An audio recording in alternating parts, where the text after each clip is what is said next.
Good morning বন্ধুরা, তোমরা সবাই কেমন আছো? প্রতিদিনের মতন আবার একটা ব্লগ নিয়ে চলে এলাম তোমাদের সামনে। তা আজ আমি একটু ব্রেকফাস্টই করব, ব্রেকফাস্টের মতন তৈরি করব। তা আজকে করব মেথি শাকের পরোটা। কি কি লাগছে মেথি শাকে সব বলছি চলো। মেথি শাকের সাথে আলুর দমটা খুব ভালো লাগে, অনেকে সস বা আচার দিয়েও খায়। তা আমি সেটা দিয়েও খাই, সেটা কোনো প্রবলেম হয় না।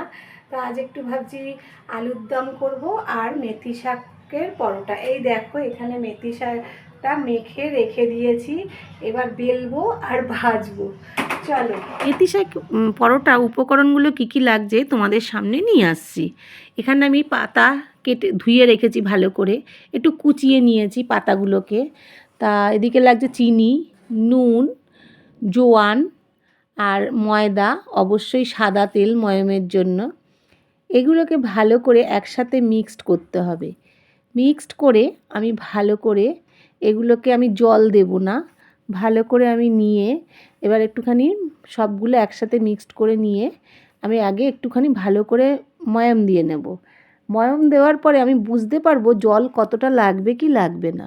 তা যেহেতু আমি শাকগুলো ধুয়ে নিয়েছি, ওর গায়েও কিন্তু বন্ধুরা জল ছিল।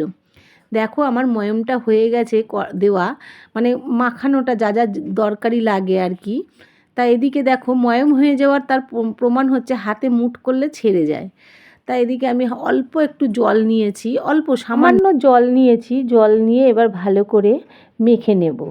তা মেখে নেওয়ার পরে আমার এদিকে দেখো বন্ধুরা, আমার মাখাটা ডোটা মাখা হয়ে গেছে। মেথি শাকের কি সুন্দর কালারফুল লাগছে, কি বলবো, সবুজ সবুজ দেখতে পাতাগুলোর জন্য।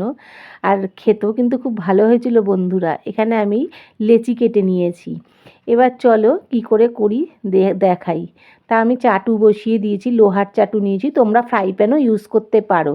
তা আমার কাছে লোহার কড়াই, লোহার চাটু বেশি ভালো লাগে, আমি চাটুই বলি, কেউ তাওয়া বলে, যাই হোক যে যেটা বলো আর কি তোমরা।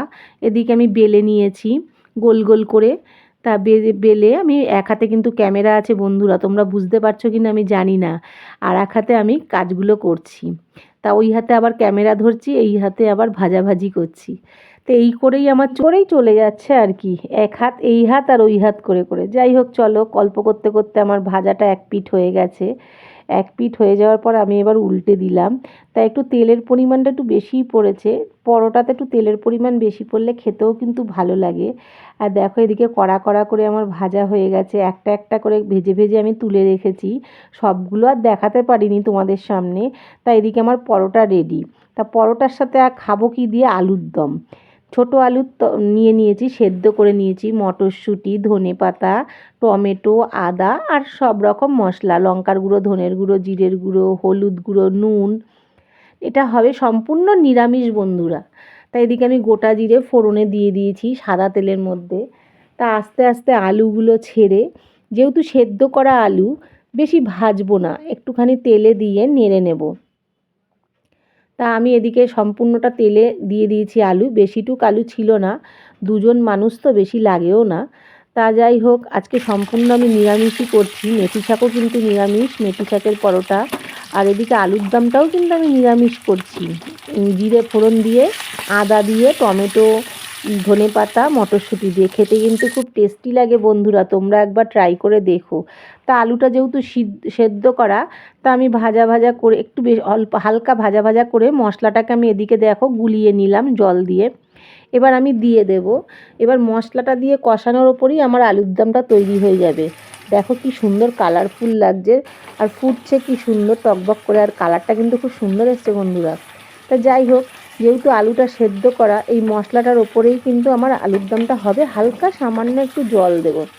বন্ধুরা তোমরা এভাবে বাড়িতে বানিয়ে করে খেয়ে দেখবে কেমন লাগছে। আমার রেসিপিটা যদি ভালো লাগে বন্ধুরা, তাহলে তোমরা একবার ট্রাই করো।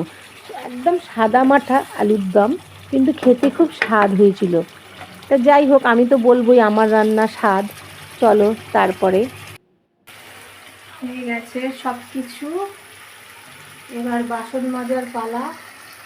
এদিকে দেখো আলুর দমটা হচ্ছে, কি সুন্দর টকটক করছে লালটা। আলুর দম নিরামিষ আলুর দম যদিও। এদিকে দেখো কত বাসন পড়েছে, এগুলো সব মাজবো, এখনো স্নান হয়নি, কিচ্ছু হয়নি। এই যে রান্নাঘরের কি অবস্থা, চতুর্দিকে রান্না করতে গেলে তো একটু রান্নাঘরের অবস্থা হয়ই ওরকম। আমার হয়ে গেছে, একটু জল দেব, দিয়ে কষিয়ে একটু নাবিয়ে নেব, লেগে যাচ্ছে, তেল ছেড়ে গেছে। এদিকে একটু একটু জল দেব, বেশি জল দেব না, একটু কষা কষা করব। আজকে সম্পূর্ণ নিরামিষভাবে।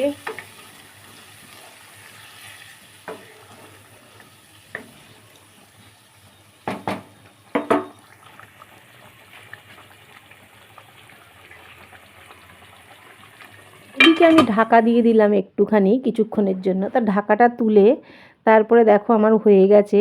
আমি এবার ধনেপাতার কুচি দিয়ে দেবো। ধনেপাতাটা দিলে শীতকালে ছোট আলুর দম খেতে কিন্তু খুব ভালো লাগে। মানে কারা কারা পছন্দ করো ধনেপাতা দিয়ে আলুর দম? আমার তো খুব ভালো লাগে বন্ধুরা। তা ধনেপাতাটা দিয়ে আমি কিছুক্ষণের জন্য আবার স্টিমে ঢেকে রেখেছি, গ্যাস কমিয়ে দিয়ে, যাতে ফ্লেভারটা সুন্দর হয়। দেখো ঢাকনাটা তুলে দেখছি, এত সুন্দর লাগছে কি বলবো, মানে দেখতে। আর এই ঝোলটাই রাখবো। তা এই ঝোলটা রাখলে আলুটা হয়তো টেনে নেবে, ওই জন্য এটাই রেখেছি, বেশি কষা কষা করিনি। তা এবার আমি মানে খাবো বলে তুলে নিচ্ছি ছোটো বাটিতে একটা, তারপরে আমি বড় বাটিতে ঢেলে নেব।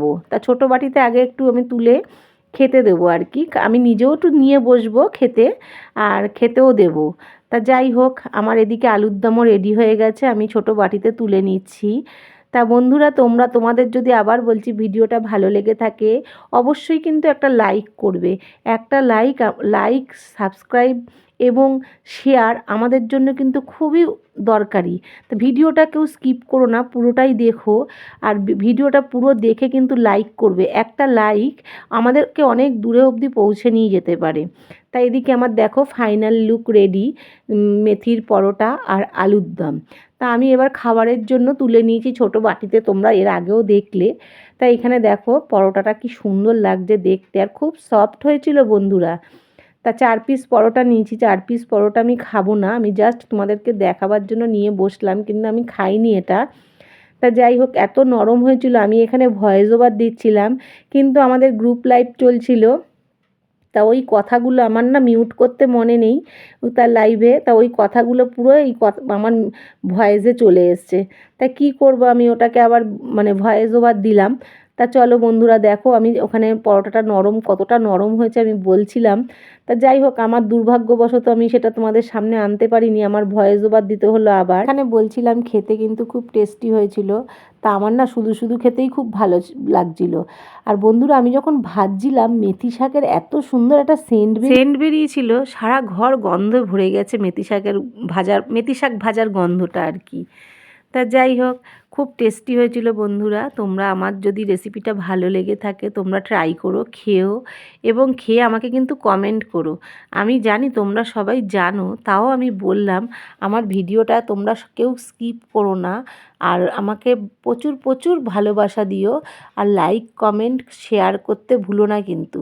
আর ভিডিওটা প্রথমে ঢোকার সময় একটা লাইক করে দিও। একটা লাইক কিন্তু আমাদের ইউটিউবের জগতে অনেক মূল্যবান, আমাদের অনেক দূর পৌঁছে দিতে পারে।